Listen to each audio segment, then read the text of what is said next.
वृत्ति, नाम जप करना है, ज्यादा बात करेंगे तो भूल जाएगा। और जो अनुभव हो भजन में, जो भजन में वृद्धि हो, आनंद का अनुभव, वो कभी किसी को बताए नहीं बिना गुरु आज्ञा के। ना कभी मंत्र उपदेश करे किसी को जब तक गुरु आज्ञा ना हो, और ना कोई अनुभव की बात बताए किसी को। बताए तो सिर्फ गुरुदेव की, वो भी उनकी आज्ञा लेकर के। मौन 24 घंटे ध्यान रखना है कि हमारा मंत्र चल रहा है। अगर हम ज्यादा बात करेंगे तो मंत्र छूट जाएगा, क्योंकि बिना तेल धारावत मंत्र या नाम चले अजपा जाप नहीं कहलाता। बोलने से चाहे जितना हो, भजन की वो तार टूटता ही है। इसलिए उपासक को बोलने पर विशेष अंकुश रखना चाहिए। भजन के खजाने साथ छुपाओ। जैसे लूटने वाले डाकू सामने दिखाई दे तो कोई अपने धन को चुराता है। ये जितने भी सेवा करने वाले तुम्हारे हैं, ये सब लूटने वाले हैं तुम्हारे भजन को। कोई सुंदर कपड़ा दे रहा है, कोई सुंदर व्यवस्था दे रहा है, रुपया दे रहा है, ये सब तुम्हारे भजन से ही हो रहा है। तुम्हारा भजन छीन हो गए, भजन चुराने वाले हैं। सुंदर सुंदर खान पान सामग्री, भोग सामग्री, प्रणाम नमस्कार, आशीर्वाद, श्राप, ये सब भजन को लूटने वाले। काम क्रोध लोभ मोह मद मत्सर, ये सब भजन के लूटने वाले हैं। इसलिए बहुत कम खर्चे पर अपना जीवन चला के अपने भजन को बचाओ। महात्माओं को जो इस अजपा जाप का साधन करते हैं, ये माया बहुत बहुत विपत्तियां पैदा करती है, बड़े बड़े संकट पैदा करती है, बड़े बड़े दुख पैदा करती है। पर वो कभी इस भजन को नहीं छोड़ते, तो इस माया पर वो विजय प्राप्त कर लेते हैं। आप देखो संतों के चरित्र पढ़ के, कोई अपराध नहीं पर उन्हें जेल में बंद किया जाता है, राजा लोग उन्हें दंड देते। कितने ऐसे संतों के चरित्र आते, क्यों? क्योंकि वो निरंतर वृत्ति भगवदाकार करना चाहते हैं, तो माया विक्षेप पहुंचाती है। जब कोई उपासक अजपा जाप में आगे बढ़ता है तो उस अजपा जाप से एक दिव्यता प्रकट होती है, तो उसके हृदय में सिद्धियां आने लगती है। बहुत सावधानी की बात है। जब हमारे साधन मार्ग में कुछ आगे वृत्ति बढ़ती है तो सिद्धियों का प्रवेश होता है, और जहां ये सिद्धियां आई और आपने स्वीकार किया तो अजपा जाप में बाधा पड़ जाएगी। ध्यान रखना। रिद्धि सिद्ध पेरे बहुआई, बुद्धि लोभ दिखावे भाई, होए बुद्धि जो परम सयानी, तीन तन चितई ना निहित जानी। अभी यहां उन साधकों की बात की जा रही जो गुरु चरण रज का सेवन करते हुए दैन्यता से गुरु सेवा में मगन होते हुए निरंतर मंत्राकार वृत्ति कर रहे हैं। उनके पास सिद्धि आती है। अपने जैसे उद्दंडों के पास सिद्धियां नहीं आती, वहां तो सब ऐसे ही हवा में गिर जाते हैं। सिद्धियां तो बहुत बड़ी बात रही। बोले अब किसी महात्मा को डिगाने के लिए अब सराहें क्यों नहीं आती? जब यही छोटे मोटे से बात बन जाए तो फिर बहुत बड़े, जब एक साधारण बाण से बात बन जाए तो ब्रह्मास्त्र का प्रयोग क्यों किया जाए? यहाँ जब हम गिरे ही पड़े तो गिराने की जरूरत क्या है? कोई मार्ग में चलता है उसके गिराने की बात आती है। जब कोई साधक, ये बहुत ध्यान देने का विषय, अजपा जाप प्रारंभ करता है तो सबसे पहले साधारण सिद्धि ये आती है, हम जो चाहते तत्काल होने लगता है। ध्यान देना। आज हमने चाहा ऐसा हो जाए, देख लिया। आज हमने किसी व्यक्ति का चित्रण, वो सामने आ गया। किसी वस्तु का चिंतन किया, अपने आप वो वस्तु संयोग बनी, सामने आ गई, और हमें अच्छा लगा कि यार हम जो सोचते वही हो जाता है। अरे रो, बहुत गड़बड़ हो रहा है। तुम्हारे भजन को चौपट करने की वृत्ति आ रही है। अंदर से क्लेशित होना चाहिए। गुरुदेव और इष्ट से प्रार्थना करनी चाहिए कि हमारी जो संकल्प सिद्धि की बात आ रही, हमारी नष्ट कर दो, नहीं हमें श्री जी से विलक कर देगा। ये हमारे मन में जो आए वो तत्काल पूर्ण होने लगता है, क्योंकि पावर जमा हो रहा है अजपा जाप से। निरंतर मंत्राकार वृत्ति होने से शक्ति संचय हो रही। अगर कोई इस साधारण संकल्प शक्ति वाली सिद्धि से बचता है तो फिर दिव्य सिद्धियों का, भागवतिक सिद्धियों का प्रादुर्भाव होता है। अणिमा, इस सिद्धि से देह को बहुत छोटा बनाया जा सकता, बहुत छोटा। संकल्प करते ही मच्छर से भी छोटा स्वरूप बनाया जा सकता है। अणिमा सिद्धि जिसके अंदर आती है, श्री हनुमान जी महाराज जब लंका में प्रवेश किए तो अति लघु रूप धर्यो हनुमाना, बहुत सूक्ष्म स्वरूप। ये अणिमा सिद्धि का चमत्कार। हनुमान जी महाराज तत्काल अतिशय सूक्ष्म रूप धारण करके प्रवेश किया। और महिमा सिद्धि, इसमें देह को जितना चाहो विशाल बना सकते हो, जितना भारी बना सकते हो। तो हनुमान जी महाराज ने जब पूंछ में आग लगाई गई तब तो छोटा रूप रखा, और जब आग बढ़ गई तो विराट रूप बढ़ा लिया, पूरी लंका को अपने नीचे कर लिया और जला दिया। विशाल स्वरूप हनुमान, ये सिद्धि का चमत्कार है, लघिमा सिद्धि का। पर्वताकार, तुरंत पर्वताकार हनुमान जी महाराज हो गए। तो ये जो सिद्धियां हैं अजपा जाप करने वाले के पास आती है, यदि साधारण सिद्धियों से बच जाए। फिर लघिमा, लघिमा सिद्धि में बहुत हल्का शरीर होता है, वो हवा में भी उड़ सकता है, वो जल में भी ऐसे चला जा सकता है। इतना हल्का कि वैसे जल में ऐसे ही चल रहा है, जैसे थल में चलते हैं ऐसे जल में चला जाएगा, जल में डूबेगा नहीं। वो हवा में चल सकता है अगर उसके भजन के प्रताप से लघिमा सिद्धि का प्रादुर्भाव हो जाए। फिर है चौथी सिद्धि प्राप्ति। इसमें इंद्रियों की महासिद्धि है। हम जिस इंद्रिय से जो चाहे जैसे चाहे, मान लो नेत्रेंद्रिय से देखना चाहते तो ब्रह्मलोक में क्या हो रहा है बैठे बैठे अभी देख सकते हैं। श्रवणेंद्रिय से सुनना चाहे तो ब्रह्मलोक की बात सुन सकते हैं। महासिद्धि, समस्त इंद्रियां दिव्य तेजोमय हो जाती है। फिर पांचवी है प्राकाम में, ये परलोकगत अदृश्य विषयों का परिज्ञान कराने वाली सिद्धि होती है। किस लोक में कौन सा कहां कैसा सब पूरा विवरण वो बता सकता है, बैठे बैठे उसे सब अनुभव में आ रहा है। ईशिता, वो माया को अपने अधीन कर सकता है, ये ईशिता सिद्धि छठवीं है। समस्त शक्तियों को प्रेरित करने वाली ये सिद्धि है, जिस शक्ति से जो चाहे वो कार्य करा सकता है। वशिता, कर्मों में अलिप्त रहने और विषय भोगों में आसक्त ना होने की सामर्थ्य देने वाली ये वशिता सिद्धि है। ये जिसके अंदर आ जाए तो समस्त भोग होने पर किसी भोग में सामर्थ्य नहीं कि उसे आकर्षित कर सके। फिर आठवां है ख्याति। त्रिभुवन में समस्त सुख, समस्त भोग, समस्त यश सब कुछ उसे प्राप्त हो जाता है, जिसे ख्याति नामक सिद्धि प्राप्त हो जाती है। ऐसे महासिद्धियां श्री भगवान में ही पूर्णतया रहती है, पर जो भक्त अजपा जब निरंतर भजन करता है उसमें सिद्धि आने लगती है। अगर सिद्धियों का प्रयोग किया तो आप भगवत प्रेम से वंचित रह जाएंगे। आती है हर उपासक के हृदय में, संकेत होने लगता है, ये पता चलता है हृदय में, पर वो उन्हें स्वीकार नहीं करता, कभी उनका प्रयोग नहीं करता। दैन्यता से, भिक्षावृत्ति से जीते हुए अपने को बहुत दीनहीन साबित करते हुए वो प्रियालाल के प्रेम में उन्मत्त होता है। फिर अनूर्मी, जिसके अंदर ये अनूर्मी नाम की सिद्धि जागृत होती है तो भूख पर विजय प्राप्त कर लेता है, प्यास पर विजय प्राप्त कर लेता है, शोक मोह पर विजय प्राप्त कर लेता है और जरा मृत्यु पर विजय प्राप्त कर लेता है। ये षड ऊर्मियां किंचन मात्र उस उपासक के ऊपर प्रभाव नहीं डालती, जिसके अंदर अनूर्मी नाम की सिद्धि प्रकट हो जाती है। फिर दूर श्रवणादि सिद्धि, जब भजन ठीक चलता है तो वो दूर की, बहुत दूर की बात सुन लेता है। इस समय कहां कौन आया, क्या सोच कर आया, उसके हृदय में बात पहले आ जाएगी। फिर तीसरी है दूरदर्शन सिद्धि। त्रिलोक में होने वाले हर दृश्य, हर नगर, हर जिला, हर प्रांत, सब की बात वो जान जाएगा। तुम्हारे हृदय में क्या चल रहा है, तुम क्या करके आ रहे हो, तुम क्या सोच के आ रहे हो, तुमने वहां क्या बोला था, ये सब सिद्धियों का चमत्कार है। फिर है मनोजो सिद्धि। मनोवेग से जहां चाहे वहां तुरंत पहुंच जाए। बंबई पहुंच गया, बंबई, वहां शरीर से बंबई पहुंच गया, ये सिद्धि का चमत्कार। काम रूप सिद्धि, जो चाहे जितने चाहे उतने रूप धारण कर ले, जो रूप चाहे वो धारण कर ले, जितने रूप चाहे, एक ही समय में 10 जगह वो बैठ करके प्रसाद पा सकता है, कहीं भाषण दे सकता है, कहीं ऐसा, जिसके अंदर ये सिद्धि काम रूप सिद्धि आ जाती है। फिर परकाय प्रवेश सिद्धि, अपने शरीर से निकलकर किसी भी शरीर में प्रवेश कर जाना, ये परकाय सिद्धि कहलाती है।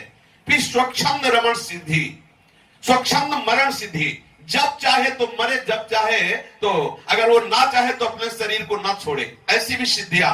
तभी सुना जाता है चांगदेव 1400 वर्ष के थे, ये सिद्धियों का ही प्रताप। अगर वो अपना शरीर नहीं छोड़ना चाहता तो समाधि में हो जाएगा, काल आएगा, पहले ही शरीर मृत तुल्य दिखाई दे रहा है, प्राण बिल्कुल संचलित नहीं हो रहे, वापस चला जाएगा, फिर वो संकल्प से प्राण संचालित कर लेगा। स्वच्छंद मरण सिद्धि, जब वो चाहे तब मरे, अर्थात जब चाहे तब शरीर छोड़े, ना चाहे तो ना छोड़े। देव क्रीड़ानुदर्शनम, बैठे बैठे स्वर्ग की सभा का सारा विलास देखता है वो। फिर यथा संकल्प संसिद्धि, संकल्पित लोक लोकांतर की समस्त वस्तुओं को तत्काल प्राप्त कर सकता है, जिसके मन को चाहे संकल्प से अपने अधीन कर सकता है, ऐसी उसमें सिद्धि आ जाती है।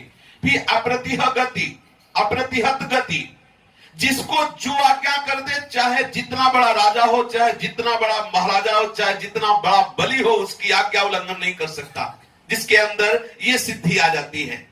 फिर त्रिकालज्ञता, भूत भविष्य वर्तमान तीनों काल का ज्ञान उसे हो जाता है। फिर अद्वंदता, शीत उष्ण सुख दुख मृदु कठिन, कोई भी द्वंद्व उसको स्पर्श नहीं कर सकता। परिचिताध्यविज्ञता, दूसरे के चित्त के हाल को जान जाना, यहां तक कि दूसरे में प्रतिपल क्या अंतःकरण में चल रहा है, ये सब बात जानना। और प्रतिष्ठंभ, अग्नि वायु जल शस्त्र विष, इनका कोई प्रभाव ना होना। जिसके अंदर ये प्रतिष्ठंभ नाम की सिद्धि आ जाए, वो आग में चल सकता है, वो वायु में उड़ सकता है, वो जल में चल सकता है, शस्त्र उसके ऊपर मारो तो प्रभाव नहीं पड़ेगा, विष पिला दो तो मरेगा नहीं, सूर्य का ताप उसे स्पर्श नहीं कर सकता। फिर अपराजय, सबके लिए अजय हो जाता है, सब पर वो विजय प्राप्त कर लेता है। ये भजन की सिद्धियां प्रकट होती है। यदि उपासक सावधान न रहा तो किसी न किसी सिद्धि में फंस जाएगा। और यहां हम मानते हैं कि भाई वो तो बड़े सिद्ध है, दूसरे के मन की बात जान लेते हैं। हमारे मार्ग में ये सिद्धियां बाधा है। जो इन सिद्धियों को स्वीकार कर लेता है वो भगवत प्रेम तक नहीं पहुंच पाता है। इसलिए उपासक को चाहिए कि अजपा जाप जो चल रहा है उसको बचाने के लिए इस सिद्धि से बचे। जहां सिद्धि आवे कभी इसका प्रयोग न करे। ये अजपा जाप थोड़े दिन कठिन लगता है, फिर अभ्यास के कारण सहज हो जाता है। अजपा जाप करने वाले उपासक को पहली बात लक्ष्य बनाना चाहिए, मुझे भगवत प्रेम चाहिए। दूसरी बात, अगर हमें अजपा जाप से भगवत प्रेम प्राप्त करना है, सिद्ध मार्ग में चलना है, तो झूठ बोलना त्याग देना चाहिए। तीसरी बात, सब में भगवत दर्शन का भाव करना चाहिए। यदि हम उपासना कर रहे हैं प्रभु की, खूब ठाकुर जी की सेवा कर रहे हैं, अजपा जाप जप रहे हैं, लेकिन बाहर निकल करके दूसरे जीवों को हम कष्ट दे रहे हैं, किसी से द्वेष करते हैं, किसी का अपमान कर देते हैं, किसी की निंदा कर देते हैं, तो वो साधना आपके हृदय में भगवत तत्व को प्रकाशित नहीं कर पाएगी। सावधान रहने की बात है। अहम सर्वेषु भूतेषु भूतात्मावस्थितः सदा तमवज्ञाय मां मर्त्यः कुरुतेर्चा विडम्बनम् यो मां सर्वेषु भूतेषु संतमात्मानमीश्वरम् हित्वार्चां भजते मौढ्यात् भस्मन्नेव जुहोतिषः दुषितः परकाये मां मानिनो भिन्न दर्शिनः भूतेषु बद्धवैरस्य न मनः शान्तिं रक्षति अहमुच्चावचैर्द्रव्यैः क्रिययोत्पन्नया नघे नैव तुष्येर्चितोर्चायां भूतग्रामावमानिनः। मैं समस्त प्राणियों में उनकी आत्मा रूप से सदा स्थित रहता हूं।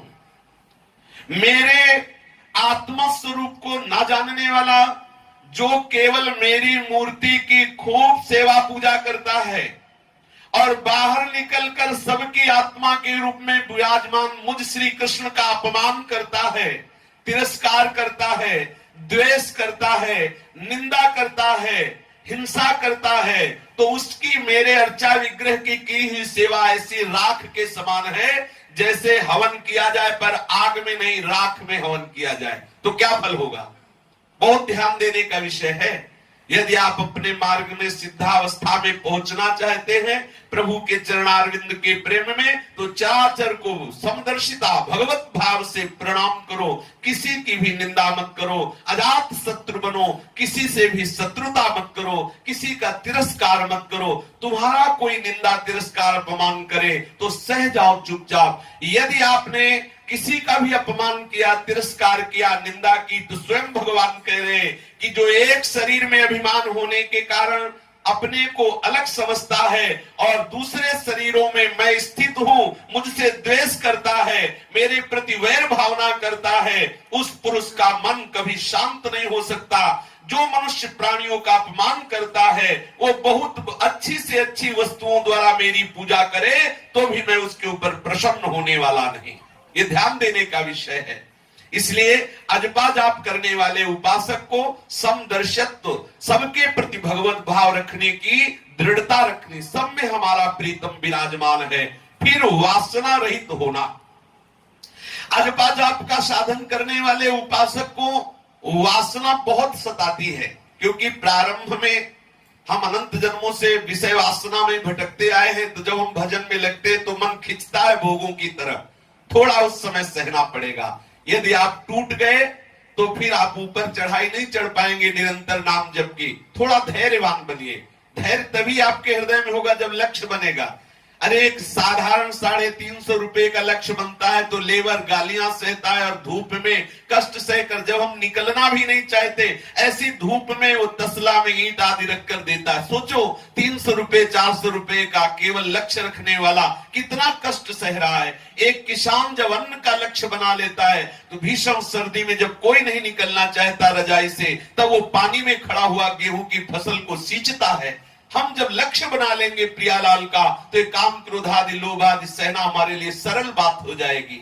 हमें कभी भी वासना से प्रेरित होकर भजन छोड़कर भोगों को स्वीकार नहीं करना चाहिए। अगर करेंगे तो हमारा अखंड जाप टूट जाएगा और जो लक्ष्य बना है प्रिया प्रीतम की प्राप्ति वो भी विस्मृत होने लगेगा। क्योंकि जहां भोग और ईश्वर में बुद्धि गई तो वो निश्चय नहीं कर पाएगी कि हमें भगवत प्राप्ति करनी है।